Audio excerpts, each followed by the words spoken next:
I always thought I had a pretty good handle on life. A stable job as a software engineer, a comfortable apartment in San Francisco, and a marriage that, while not perfect, seemed solid enough. But I guess life has a way of throwing curvy balls when you least expect it. Let me take you back to how this all began, a day that started like any other, but ended up turning my world upside down. It was a typical foggy morning in the city. Melissa, my wife, had already left for her job at the marketing firm. I was working from home as usual, my day planned out with meetings and code debugging. Our apartment, a quaint space with a view of the bustling streets below, was unusually quiet without her presence. As I was getting ready to dive into my work, I noticed something odd under our bed. It was a small, leather-bound book, partially hidden under the loose floorboard that we always kept meaning to fix, but never got around to. Curiosity got the better of me, and I pulled it out. It was Melissa's diary. Now, I'm not the type to pry into someone's private thoughts, but something about the way it was hidden made me pause. I flipped through the pages, and that's when my world stopped. The diary detailed Melissa's secret meetings, not with clients or friends, but other men. The level of detail was staggering. Descriptions of dates, emotions, even intimate moments. I sat there, the diary in my hands, feeling a mix of disbelief and betrayal wash over me. How long had this been going on? Why would Melissa do this? Our marriage had its ups and downs, sure, but I never suspected she would step outside it. I tried to process it all. The diary entries ranged over several months, and the realization that my wife had been living this double life right under my nose was gut-wrenching. I felt like a fool, the last to know about the reality of my own marriage. I closed the diary, my mind racing with questions. Do I confront her right away? Do I gather more evidence? What do I even say? The trust I had in Melissa, in us, felt shattered. As I sat in our quiet apartment, surrounded by memories of a relationship that now felt like a lie, I knew one thing for sure: I couldn't just let this go. There had to be a confrontation. But first, I needed to figure out how to handle this bombshell. So Reddit, that's where my story begins. The day I found out my wife was cheating on me, and the day my quest for the truth and for what to do about it started. Stay tuned, because believe me, it gets even more complicated from here. Hey again, Reddit. Kenneth here. After finding Melissa's diary, my world was spinning. I couldn't just sit there with my emotions boiling over. I needed answers, hard evidence. So I decided to do something I never thought I'd do. I started my own secret mission, gathering evidence to confront Melissa about her affairs. Here's how that chapter of my life unfolded. In the days following the discovery, I became obsessed with confirming the diary's revelations. I started looking back at the past months, sifting through our shared memories for any signs I might have missed. It was like watching a movie where you already know the plot twist, and suddenly all the subtle hints make sense. I remembered the late-night calls Melissa said were from her office, her sudden interest in new hobbies, and the weekends she spent visiting her parents. The more I thought about it, the more the pieces started falling into place. The inconsistencies were there, hidden in plain sight. Then came the hardest part: gathering more evidence. I felt like a detective in my own home, trying to piece together the reality of my wife's double life. I checked bank statements for unusual expenses, looked for receipts, and even started paying attention to her routine and the way she dressed for work. One evening, I followed her. Yeah, I know how it sounds, but I had to see for myself. I watched from a distance as she met some guy in a cozy downtown restaurant. They were laughing, touching. It was more than just a friendly meetup. That sight, guys, it was like a punch in the gut. My Melissa with someone else. It was real, and it hurt like hell. I also started taking notes, keeping a log of her comings and goings, matching them with the entries in her diary. It was meticulous and emotionally draining work. I felt like a stranger in my own life, spying on my own wife. But with every new piece of evidence, my resolve hardened. I couldn't confront her without being absolutely sure. I couldn't risk her talking her way out of it with excuses. I needed undeniable proof, something she couldn't deny or twist. And as much as I was gathering evidence, I was also preparing myself emotionally. Each new discovery was a blow, but it also steeled me for the inevitable confrontation. I was building a case not just against Melissa's actions, but also against the life of lies we had been living. So there I was, Reddit, a regular guy turned amateur detective, uncovering the painful truth of my marriage bit by bit. And let me tell you, nothing prepares you for something like this. But I had to keep going. I needed to see this through for my own sanity. Stay tuned, because this rabbit hole goes deeper. And the confrontation, well, let's just say it was anything but ordinary. Hey Reddit, it's Kenneth again. So, where were we? Ah, yes, the aftermath of my newfound career as a detective in my own love story gone wrong. But let me tell you, gathering evidence was just one part of the ordeal. The real battle was happening inside me, a tornado of emotions that I could barely keep in check. Every day felt like walking through a storm. Anger, sadness, betrayal, these words don't even begin to cover what I was feeling. I was angry at Melissa for her deception, sad about the crumbling of our marriage, and felt utterly betrayed by the person I trusted the most. Sleep became a distant memory. I'd lie awake at night, replaying everything in my mind. What did I do wrong? Were there signs I ignored? It was like a never-ending loop of doubt and self-blame. My work started to suffer, and I found myself zoning out, lost in thoughts. That's when I realized I needed to talk to someone. Bottling up wasn't helping. I decided to confide in my closest friend, Mike. He's been my buddy since college, the kind of friend who's more like a brother. I remember that conversation vividly. We met at our usual spot, a small cafe downtown, away from the prying eyes of our regular haunts. The moment I started telling him everything, from the diary to my late-night sleuthing, I could see the shock on his face. "Man, I had no idea," he said, his eyes wide with disbelief. He listened, really listened, as I poured out everything. The anger, the pain, the sense of utter betrayal. Mike was a rock, not interrupting, just letting me vent. After I was done, he leaned back, rubbing his chin, a habit when he's deep in thought. "Ken, this is messed up, but you gotta confront her. You can't live like this, man. But do it smartly. Be calm, collected. Don't let your emotions get the better of you." His words made sense, but it was easier said than done. How do you stay calm when your world is falling apart? Mike suggested I seek professional advice, maybe talk to a counselor or a lawyer before making any moves. "Don't do anything rash. Think this through," he advised. That conversation with Mike was a lifeline. It didn't solve my problems, but it gave me a bit of clarity, a momentary respite from the chaos of my emotions. He was right. I couldn't let my emotions drive my actions. But that was a tall order, especially when every fiber of my being was screaming for some sort of action, some kind of retribution. So there I was, Reddit, caught in the eye of an emotional hurricane, trying to make sense of the senseless. My journey was far from over, and the hardest part was yet to come. Stay tuned, because what happened next was something I never could have prepared for. Hi again, Reddit. Kenneth here. After all the emotional chaos and nights of planning, it was time to face the music. I had to confront Melissa. But how? I needed a plan, a strategy that would leave no room for her to wriggle out of the truth. I wanted her to know that I knew, but more importantly, I needed to see her real reaction, unfiltered and genuine. I decided the best approach was to catch her off guard. I needed the element of surprise on my side to see her raw, unguarded response. It wouldn't be easy. Melissa was sharp, and if she sensed something amiss, she might put up her defenses. I needed to be subtle, yet direct. So, I came up with a plan. I'd act normal for a few days, go about our routine as if nothing had changed. This part was tough, Reddit. Acting like everything was okay, talking and laughing with her, all the while knowing what I knew it felt like playing a role in a twisted play. During these days, I paid extra attention to her habits, her schedule. I noticed she'd been a bit distracted lately, probably due to her own guilt. I used this to my advantage. I told her I had to go on a sudden business trip for a couple of days, a believable lie, given my job. But instead of going on a trip, I stayed in the city at a friend's place. The plan was to return home unexpectedly the next evening, when she'd likely be feeling relaxed, thinking she had the apartment to herself. That evening, my heart was pounding as I made my way back to our apartment. The closer I got, the more the suspense built up. It felt like I was stepping into a showdown, the climax of a story that had been building up for far too long. I reached our building, took a deep breath, and walked up to our door. My hand was shaking a bit as I unlocked it. The apartment was quiet. I stepped in, trying to make as little noise as possible. There she was, in the living room, a glass of wine in her hand, completely unaware of my return. She looked up, startled, as I walked in. "Kenneth, what are you doing here? I thought you were." Her voice trailed off as she saw the look on my face. "Surprised to see me?" I asked, my voice steady but cold. The look on her face, Reddit, it was a mix of shock, fear, and something else, guilt maybe. It was hard to read. But one thing was clear, she hadn't expected me, and that's exactly what I wanted. "Kenneth, what's going on?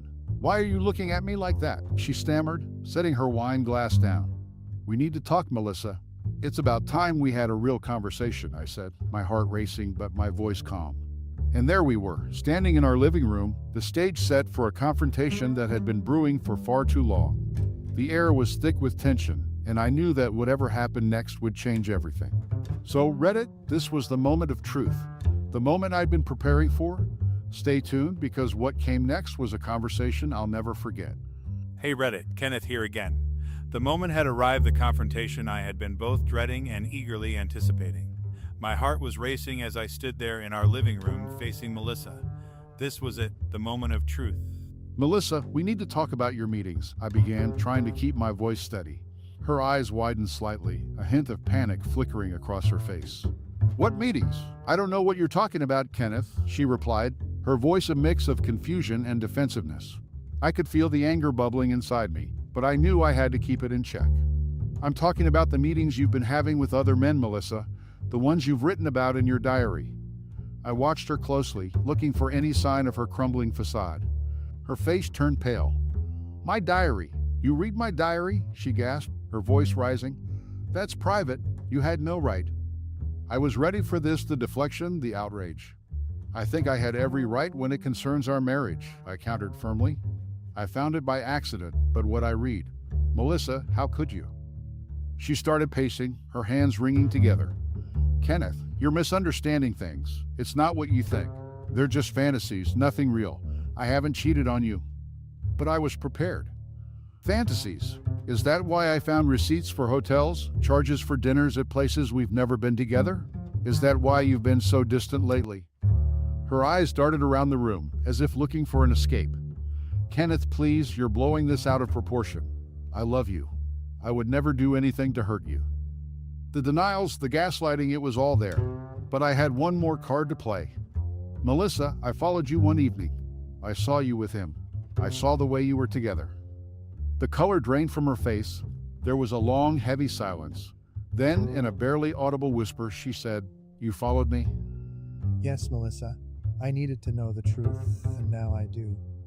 My voice was calm, but inside, I was a storm of emotions. The room was thick with tension. Melissa sat down, her posture deflated, the fight gone out of her. Kenneth, I don't know what to say. I'm sorry.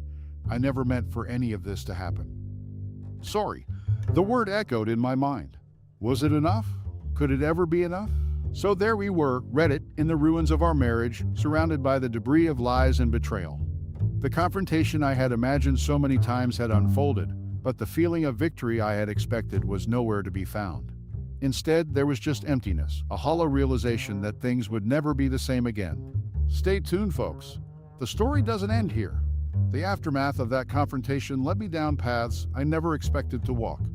Hey Reddit, Kenneth back again. After that confrontation, I thought I'd feel a sense of relief, maybe even victory. But all I felt was a crushing weight of reality sinking in. Our marriage, which I had believed to be built on love and trust, was now in shambles. Here's how I dealt with the fallout. In the days following our confrontation, our apartment became a silent battlefield. Melissa and I moved around each other like ghosts, barely speaking. The air was heavy with unspoken words and lingering resentment. She tried to initiate conversations a few times, probably to explain or apologize, but I wasn't ready to hear any of it. My bold and unforgiving nature was at the forefront, leaving no room for her excuses. I spent long hours staring out the window, watching the city move while my own life felt stuck in a standstill. My mind kept replaying the confrontation, her admissions, and the years of deception. Anger and betrayal battled with the remnants of love I still felt. It was a confusing mix of emotions that I struggled to process. During this time, I leaned heavily on my friend Mike. He was my sounding board, letting me vent, offering advice, or sometimes just sitting in silence with me. His support was invaluable. But as the days passed, the practicalities of our situation started to demand attention. We couldn't continue living like this, in a constant state of tension and avoidance. I began to think about separation, the logistics of it, the inevitability of it. It was a tough pill to swallow, the end of a relationship I had invested so much in. One evening, I finally broke the silence. Melissa, we need to talk about what comes next. My voice was steady, but inside, I was anything but calm. We sat down, two people who had once been inseparably in love, now negotiating the terms of our separation. It was surreal, discussing who would move out, how we would divide our things, and what this meant for our future. Melissa seemed resigned, a stark contrast to her usual fiery self. Maybe she too had accepted the reality of our situation. The decision was made. I would stay in the apartment, and she would move out. We agreed to keep things as amicable as possible, for the sake of the years we had shared. But as practical as we tried to be, the emotional undercurrent was hard to ignore. This was more than just a change of living arrangements. It was the end of a chapter in our lives. In the following weeks, Melissa moved her things out. Each item she took felt like a piece of our life together being removed. It was a tangible reminder of the impermanence of relationships, of how quickly things can change. So there I was, Reddit, left in an apartment that once felt like a home, now just a space filled with memories. The fallout from Melissa's betrayal and our confrontation had led me here alone, trying to piece together what to do next. It was a period of reflection, of rebuilding, and most importantly, of healing. Stay with me, folks. The journey isn't over yet. The path to healing and moving forward was a road less traveled, with its own set of twists and turns. After the fallout of the confrontation and dealing with the immediate aftermath, it was time to face the future. The path to resolution was not just about putting legal and logistical pieces in place. It was also about emotional healing and rediscovering who I was without Melissa. First things first, I had to tackle the legal and practical aspects of our separation. It was a tedious and sometimes painful process, dealing with lawyers, diving into the nitty-gritty of who gets what, and signing papers that officially marked the end of our marriage. Each signature felt like closing a chapter, a mix of sadness and relief. I was saying goodbye to a significant part of my life, but I was also opening the door to new possibilities. During this time, I did a lot of reflecting. I thought about my relationship with Melissa, trying to understand where things went wrong. I realized that while her betrayal was the breaking point, there were signs of trouble long before the diary. We had become more like roommates than partners, comfortable, but not truly connected. I had to acknowledge my part in that. But dwelling on the past wasn't going to help me move forward. So I started planning for the future. I threw myself into work, taking on new projects that challenged and engaged me. I reconnected with old friends, went out more, and even picked up new hobbies. I started cycling, something I had always wanted to do, but never got around to. It was liberating, feeling the wind against my face, the road stretching ahead, much like my life. Mike was a constant presence, encouraging me to get out and live. "You're in control now, Ken. Make the most of it," he would say, and he was right. For the first time in a long time, I felt like I was in the driver's seat of my life. I made decisions based on what I wanted, not what was expected of me or what was comfortable. Through this journey, I learned a lot about myself. I realized that I'm stronger than I thought, capable of overcoming betrayal and heartbreak. I discovered the importance of self-care, of looking after my own emotional and mental well-being. And perhaps most importantly, I learned that it's okay to let go, to move on from things that no longer serve you. So there I was, Reddit, at the end of a long and tumultuous road. The pain of the past was still a part of me, but it no longer defined me. I was moving forward, one step at a time, building a life that was all about me and my choices. Stay tuned for the final update. Hello again, Reddit. Kenneth here for one last update. It's been a journey, hasn't it? From the moment I found Melissa's diary to this point, where I'm typing out what feels like the final chapter of a long, turbulent saga. So let's dive in. The divorce is finalized now. It's strange to say it out loud, I am no longer Melissa's husband. The end of our marriage was a turning point, a definitive closure to a significant part of my life. It was hard, one of the hardest things I've ever done, but it was necessary. It marked the end of an era, but also the beginning of something new in my life, on my terms. Reflecting on this entire experience, I've learned a lot. I learned about resilience, the kind that's forged in the fires of betrayal and heartbreak. I discovered strength I never knew I had, the kind that comes from picking yourself up when your world falls apart.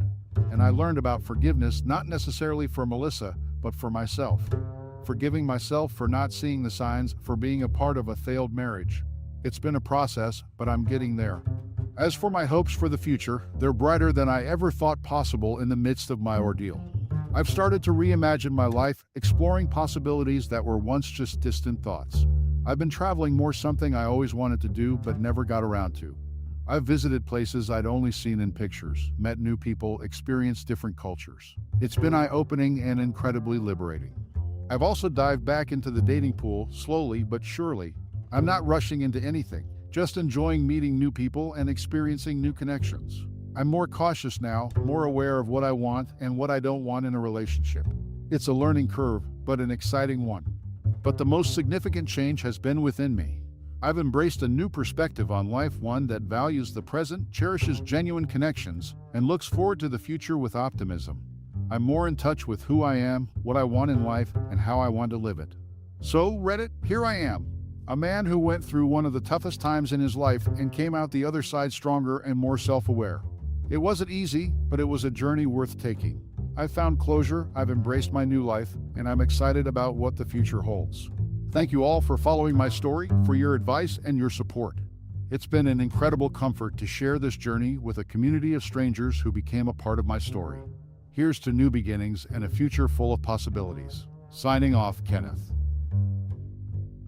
To the outside world, I may smile or look as if all is well, but I've been through a lot, and it had all been my fault. You see, I had an affair with my husband's boss, and my husband found out and went after my only family seeking revenge. Before you all come for me, which is fair and fine, my husband had no right going after my mother for something I did. It was me that had slept with his boss. Why did he have to go for my mother? Hi, Redditors, I had an affair with my husband's boss. I didn't know what had come over me to propel me to do that, but I had done it. And it hadn't been a one-time thing. I can't say it had been the devil. That would be an added lie. I might have started it to probably spite my husband. No, this whole situation had started because I had been unhappy with his situation at work. My husband had worked his butt off. He was deserving of a promotion. So I had approached his boss at work. Well, I didn't know that would come back to bite me in the face. My husband had been beyond livid. And a fight started up between the two of us that lasted for more than a week. According to him, I had no right to interfere with his doings at work, and his colleagues now saw him as a sissy. How that was my fault was something I still struggled to understand till this day. I had just been looking out for him because I knew how hard he worked to please his boss. I knew how hard he had worked to be able to at least make the cutoff for the promotion at his workplace. Heck, I had always been the receiving end of his frustration whenever a project hadn't gone well or something wasn't adding up or was amiss. But my husband hadn't gotten where my concern had stemmed from. To him, I had insulted his pride by going to confront his boss. And it's not even as if I'd had a physical fight with his boss. I had just had a little chat with him. Here's how it had happened. It was his workplace annual couples retreat for workers so they could get to know each other and their families. I had been invited as my husband's +1. If I had known it would start this whole cycle of events, I would have stayed home. Well, my husband and I got there when the party was already underway, with people mingling about in my husband's workplace lobby. It was like a normal office day, but with drinks and chips and outsiders, I think. Well, what had I known? Through the party, I noticed my history kept trying to meet the E of his boss to introduce us. Note at this point, I had thought my husband's boss was the devil's spawn. I hadn't known I would share my bed with the devil's spawn out of spite for my husband. However, through the course of the party, my husband's boss didn't even so much as glance his way. And that added to my anger. When my husband's boss finally deemed it worthy to come our way, was when I had gone to fetch a punch by myself and he just happened to pass by. And as promiscuous as men are, you can guess what happened next. He had the audacity to ask if I was at the party alone, when there was a huge rock sitting on my ring finger and my husband had been doing everything to get his attention. So I told him my mind and mentioned how hard my husband works to be able to make him richer and whatnot. It was uncalled for, but I had raised my voice so loud at him that it had garnered so much attention. From that day, my husband became so cold and emotionally unavailable towards me. At first, I had tried to apologize, to make everything right. I even went to his boss to apologize. He doesn't know about this, but yeah. I had done that in an effort to right my wrongs. I had even hosted him to a romantic dinner, something he hadn't done ever since he started fighting for a promotion in his office. Through the dinner, it was like I was talking to a statue who could only grunt out replies and sometimes not even reply to me. I mean, the straws had been gathering at this point and the camel's back was bordering on breaking at this moment. But I took it in as a good wife who had understood the frustrations of her husband. Was there anything wrong in what I had done? Anyway, the dinner didn't work, and what I did next got me more than just the silent treatment from my husband. I offered to help him get a new job, one of the biggest mistakes I had made in my marriage. A total mistake offering a man who loved to think of himself as the head of the family. You see, I was well-to-do and could pull a few strings to get him a high-status job. I wasn't complaining, and I wanted to do it. I might have even done once or twice without him knowing, but he hadn't accepted the job offers. However, I hadn't known he would take me suggesting to offer him a job as a death sentence. In his words, he had said he would rather die than give me bragging rights over his life. It seemed I hadn't known my husband after all. I had no idea whom I had married. Can you believe it?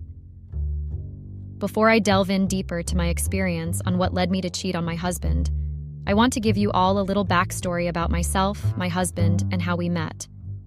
My name is Nora, and I'm 28 years old. My husband's name is Michael, and he's 28 years old.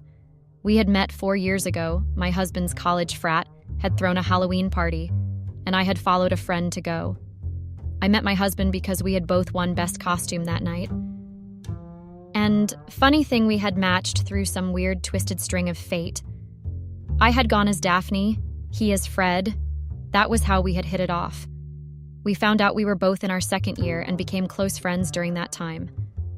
I had fallen for his charisma and the fact that he wasn't hitting on me because I was already wealthy off pocket.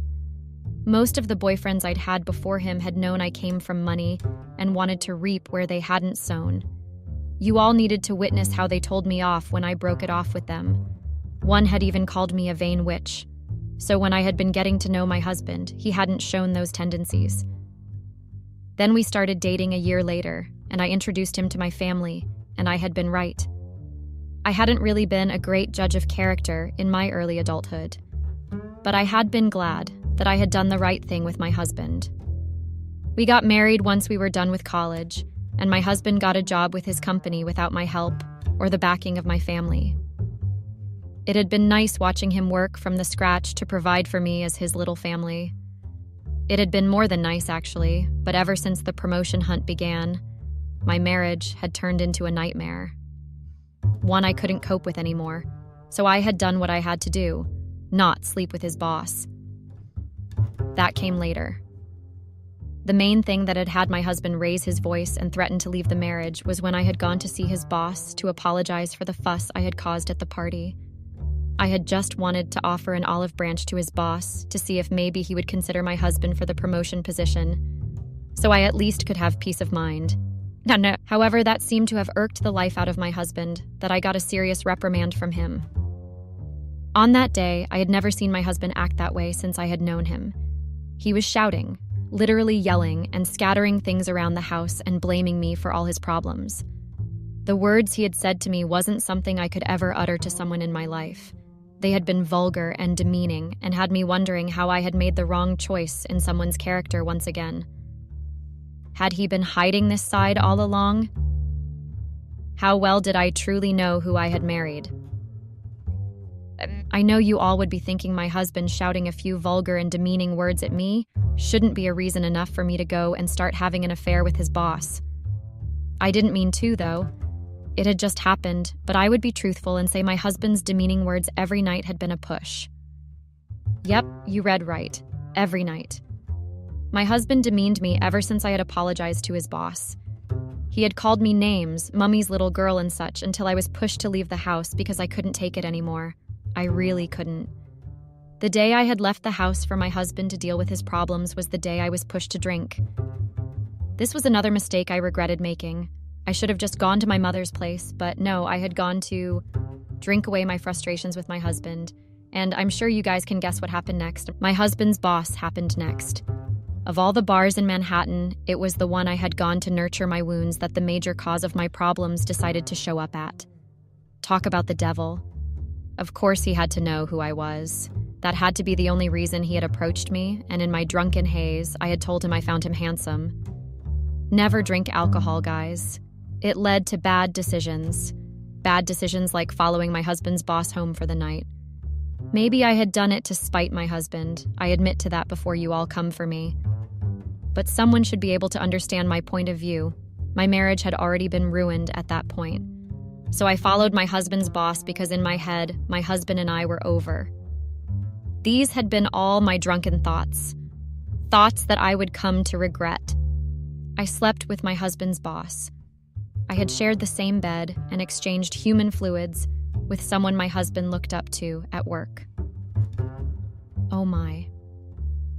This was what dawned on me the next morning when I woke up to my husband's call asking me to come home that he was sorry. It was already late. The deed had already been done. Do you guys think I should have told my husband then and there?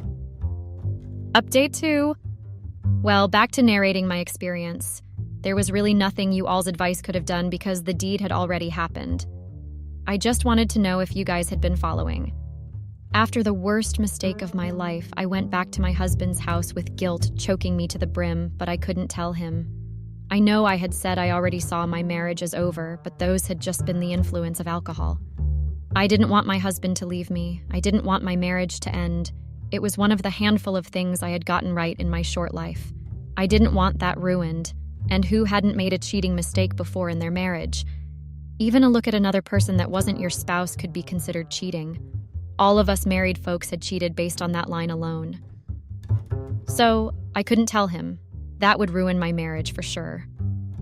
I got back home and lied that I had been with my mother for the night. From then on, my husband became the one doing the apologizing. He would get me my favorite treats, take me to the salon, get me whatever it is I wanted. It was like my honeymoon all over again, and I was enjoying it. We talked, we laughed, we played games, and we had dinner together. It was like the quarrel that led to me making the mistake had never happened. It was like a lapse in time and a lapse in my judgment. The baby girl treatment was so beautiful to experience, but the guilt didn't allow me to enjoy it. It was choking, and I had no idea what to do at the time except go with the flow. That's exactly what I did, or that's what I should have done. However, I had dug a grave and had fallen so far into it. Tell me why I had gone back to my husband's boss. No, you don't need to tell me why. I was stupid, that was why, and I had ran back to my husband's boss at the smallest inconvenience. After the haze of my husband's apology phase was over, his frustrations with work and the stress over the office promotion started all over again. And once more, I had been the brunt of it. So I had run to the cause of the problem. My husband's boss had invited me for a drink, and I had told myself I wouldn't go. I wanted to work on my marriage, LOL. The irony. I went. I accepted the drink invitation and went over to my husband's boss place, under the delusion of going to just talk. As you can already guess, we did more than just talk. And this continued whenever my husband's problems became tedious for me to bear. My husband's boss treated me like a person. My husband treated me like a tool to relieve his stress. This time, I knew for sure my marriage was over, and I didn't want to revive it anymore. The problem I had at the moment was telling my husband I wanted a divorce without him finding out the reason behind it. I didn't really want to hurt him. Our problems aside, he had been the first man I had dated that I had actually loved and married, but we weren't working out. I was a soft girl, and I had tried my best in trying to fix his problems, but he had turned it all against me. I couldn't deal with that anymore. I had done all in my power, and now I just wanted to skedaddle. I tended to do that with any glimpse of stress. The affair with his boss, I didn't mean for that to happen, but you can't help who you sleep with, right? You fall for who you fall for. Wrong time and wrong place, but we can't all get it right with the details. Not that I had fallen for my husband's boss. No, I just didn't love my husband anymore for me to be able to cheat on him so freely. That had been my reasoning, and then I decided to end the affair with my husband's boss and also end my marriage. At this point, I don't even know if I was okay, because I wanted to end my marriage without trying to battle out our demons. I had to at least try with therapy. Maybe the feelings would come back and my husband would be able to get his own feelings back under control, and all would be well. So that's the route I took. Instead of confessing to my husband about the affair with his boss or ending my marriage, I decided to end the affair with his boss and register us for therapy. Well, fate had another plan for me. I wasn't superstitious or anything like that. Heck, if you had told me this was the turn my life would take after having an affair with my husband's boss, I wouldn't have believed you. But my life took a turn, a terrible turn at that. My husband's boss didn't allow me to slip from his grasp easily. I was really a terrible judge of character. The day I had gone to end our affair, My husband's boss said if I was going to do that, I should expect that my husband would lose his job immediately, and our affair would come out into the open. He basically threatened me, and I couldn't do anything about it or risk everything going south. I couldn't confess to my husband or he would lose his job because he would definitely go and confront his boss, and I was going to lose my marriage at the end. If I ended the affair, it was still bound to have the same outcome. There was no way out for me. I was toast. A badly burnt toast. So I didn't do anything. I continued the affair and tried to work on my marriage without confessing to my husband. On the bright side, thanks to my affair with my husband's boss, my husband got the promotion he so badly wanted. Yep, it had been a gift, a sacrifice on my part. Everything was finally going well. My husband was happy with his promotion, my secret was kept, nothing was going to go wrong. Lol. I had never been so wrong in my life. My world came to an end when my husband got his hands on security footage of me walking into a hotel with his boss's hand on the small of my waist. I don't know how that had happened. I averted the situation, of course, but that was the beginning of his suspicions. Every time my phone pinged with a text in the night, my husband's eyes would become trained on me. And my husband's boss wasn't helping my situation. He became very annoying and demanding. From calls and late-night texts, he started demanding, I leave my house in the middle of night to come over to his place to see him, or risk my secret coming out in the open. I was being torn in two at the moment. My husband was going to find out. Well, my husband found out, he found out, and everything I thought would happen in retribution happened. There was a big fight in his workplace, which led to him getting fired, and his boss threatened to never write him a good review letter. Everything had just happened so fast that I couldn't keep track of it all. What I had known at that moment was that my marriage was over for certain, and my husband was going to kick me out of the house, and he was going to tell all our friends that I had cheated. That's what I had expected to happen in the coming days after my secret was out in the open. In fact, that was what I had known was bound to happen, but once again, I was proven wrong. I was proven so wrong. The coming days after my husband confronted his boss over my affair had been the most silent days ever. My husband didn't even pretend like I was living in the same house with him. I counted the number of times I had passed by him, and he hadn't even done like a speck of dust had been raised. The silence was as brutal as the guilt that had eaten me up from not telling him. While I got used to the silence, however, it was not for long before things changed up again. I kept expecting him to rant and rake and throw me out of the house, but my husband kept doing the opposite. It was scary. From the silent treatment, he progressed to the baby girl treatment. Remember when I said he had acted up from his frustrations from work and had just come home all of a sudden and began treating me like it was our honeymoon? That was the scenario at this moment. He started up again, buying me gifts, takeouts, little heartwarming items. But he wasn't talking to me. He'll just lay them out on the table before going out or going to lock himself up in the guest bedroom. I had no idea what to make of it, and if I tell you, I wasn't scared, I was lying, because I was scared out of my pants. I didn't dare talk to him out of fear of unleashing the beast. I was of the notion that maybe he had seen my point of view without me explaining it to him. I had consulted my friends and asked them for help hypothetically. I didn't tell them about the cheating part, the fact that I'd had an affair with his boss. No, I wouldn't live that down. So I had just told them that I had done something wrong and needed to right it. Something along the lines of, if they were in my shoes, what would they have done? Sort of like I'm asking you guys. Well, they advised me to talk it out with him, and communication is the key, blah, blah. Yeah, it's not like that's something I didn't know. I knew the oldest trick in the book, but it wasn't that easy. The person I had married wasn't that easy to communicate with, especially when I had done something as drastic as this. He could definitely end me if I even breathed the same air. Luckily, I didn't.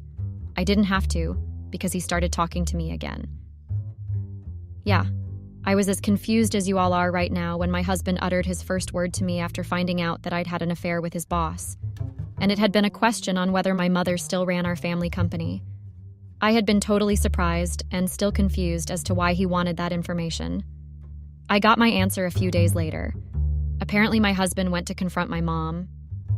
Yep, he had stooped to that level, and it was unbelievable, like I could understand him confronting me or something. Heck, he could have done just that, but my mom. What had my mom got to do with it? Well, I soon found out. After my husband had gone over to my mom's place of work and threatened hell on earth, he had come back to throw my things out of the house. He hadn't even waited for me to gently pack. Nope. He had thrown my things out onto the driveway like the very sight of them had him on fire. I guessed the honeymoon phase was over, and what I had done was just dawning on him. At least I was no longer confused as to what was going to happen with my husband. I was going to ask my family lawyer to draft up the divorce, and then I would go on with my life. But it seemed my husband had other plans. About a week after my husband threw me out and I packed my things back to my family house, divorce papers arrived in the mail. That was the beginning of chaos with my husband. After the divorce papers came in, the threats followed suit almost immediately. My mother had inherited our family's plastics business after my father and was a major shareholder in the company. This was what I had meant when I said my family was well-to-do. However, she had people who had invested majorly into the company from the days my dad was alive. I had no idea what to make of that since I had no interest whatsoever in towing the family line of business. But it had been something she had been drilling into my head since I was in high school.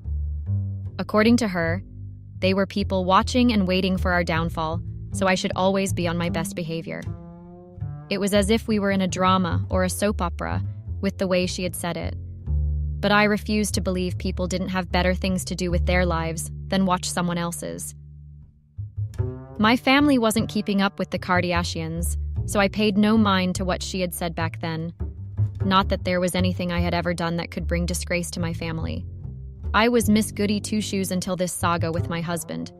Somehow along the line of us dating, I had probably told him how my mother was big on keeping a healthy public image and whatnot.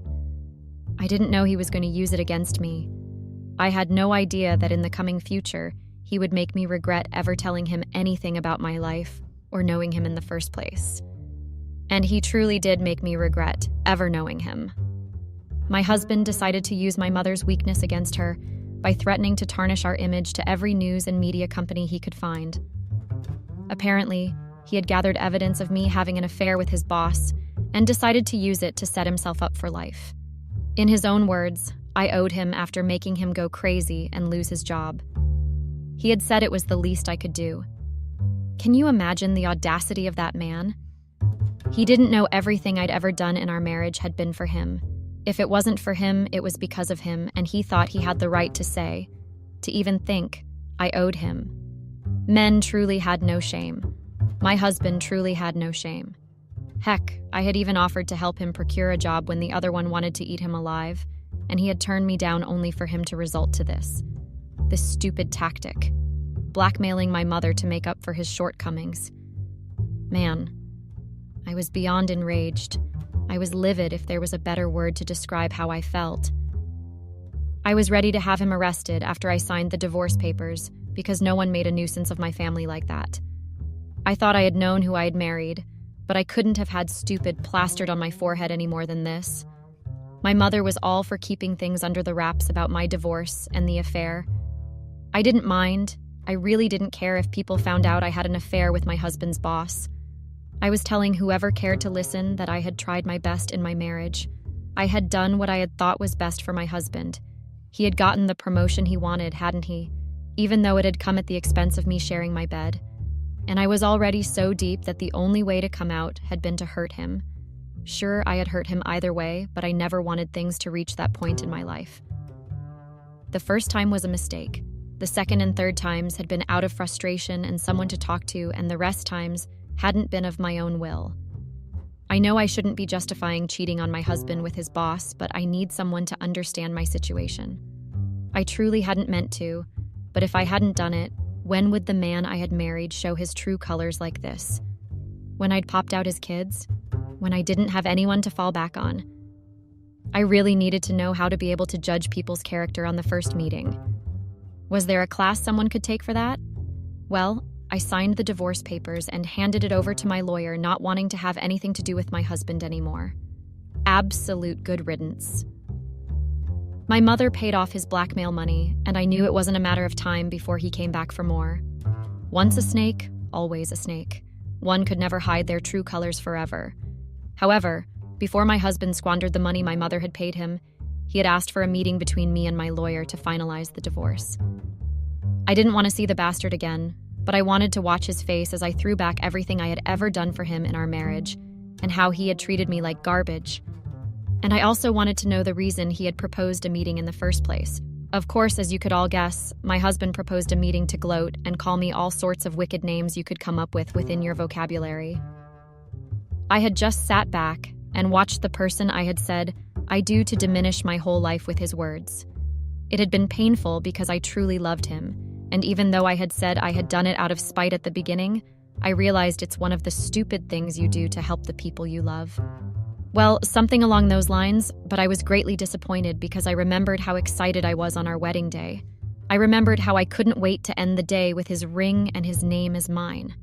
I had been giddy on my wedding day because I was so sure I was getting married to my best friend and the love of my life. I sat back at his lawyer's office and just couldn't believe I had been so wrong with a decision that was meant to be for life. In the face of problems, my husband showed his true colors. When he was done, trust me, I wasn't one to sit back and let someone hurl over me. I told him exactly what I thought of him. I told him how I had always been there for him in our one-year disaster marriage. I told him how it all began and how all I wanted to achieve was easing his stress. Meanwhile, I knew if the situation was turned around, he wouldn't have done anything about it from the looks of things. He came at me that doesn't justify my sleeping with his boss, and of course I knew that. It was one of the things that was eating deep at me. I apologized for that, and there was nothing in the world that could compare to how sorry I was. But I told him I was glad it happened because without it, our marriage was still a disaster bound to happen. He had never appreciated anything I had ever done for me. He only tried to apologize when it finally dawned on him that he had been a very terrible person. And that's when he would try to buy my gifts and stuff I could very well buy for myself. I told him all that, and apparently my husband couldn't take it from the way he rained insults down on me and my family. Well, that didn't matter to me. I had said my piece. I lied. I found out how much damage my enraged husband could do to my mother and the family company. Apparently, he wasn't blushing when he had said he had evidence of me having an affair with his boss. It was like a dream, like I was living in a fairy tale that had turned to a nightmare. Luckily, it had just been within our family, but unfortunately it was a dent to my mother's name, as I was dubbed the wayward daughter who went about sharing my bed with any available man when I had a husband. I had fielded calls from every side of my family on the morning that my ex-husband had decided to release the news. I hadn't known how he had done it, but he had sent evidence to every male member in my family. As a result of this, those who had been eyeing my mother's position reared their ugly heads and started questioning her position as a chairman if she couldn't train her daughter right. My ex-husband had timed his revenge perfectly, and I had thought he was simply going to ask for more money. Lowell, I had underestimated him. It was then I understood what my mother had meant by, we needed to maintain a healthy public image. I had thought there was never going to be a situation where her advice would come in handy, but I understood perfectly at that moment. I had failed her. The news of me cheating on my husband spread through my extended family quickly, and conspiracy theories started coming up as to whether my mother had done the same thing as me, because where else could I have gotten the trait from? It was so sad to watch my mother being torn apart by the backlash within our family. This was why I said I never wanted to get involved with things concerning my family. As a result of my disgrace, the group of major decision-makers in my family decided my mother was unfit to lead the company. All because I thought I was doing what was right for my husband, who had now put me in this mess. My mother was asked to vacate her position as the CEO and forced to retire. I know this was supposed to make me reflect on what I had done wrong, but it just made me hate men the more. From my ex-husband to his boss to my stupid uncles who thought my mother was their toy to discard at a whim. Well, this was how my ex-husband went after my husband because of the mistake I had made. If I could turn back the time I would go back to before I had provoked him, because that's what had led to all this. My mother had faced disgrace and retirement because of my decision. I didn't mean for that to happen. I had ruined her public image, the one she tried so hard to maintain. I had made a mistake that had cost my mother a position she loved, a position that had kept her close to my dad, according to her. I had learned my lesson big time with this. I hope as you read this, you didn't feel judgmental towards me because this could happen to anyone. A mistake could lead to a list of downfalls in your life. This is why, in whatever you do, you must choose right. Lol, don't be like me who thought I was doing the right thing but ended up causing a disaster in my life and my mother's. This might sound like a funny story experience. I wish that's how it was for me, so at least I could wipe off the disappointment from my mother's face whenever I see her. She still tries to mask it, but I see it. All in all, I hope you guys here get the sense to be a better judge of character. That's something I'm still learning, as it had put me in ruin from my experience. Well, that's it for me, Redditors. Bye.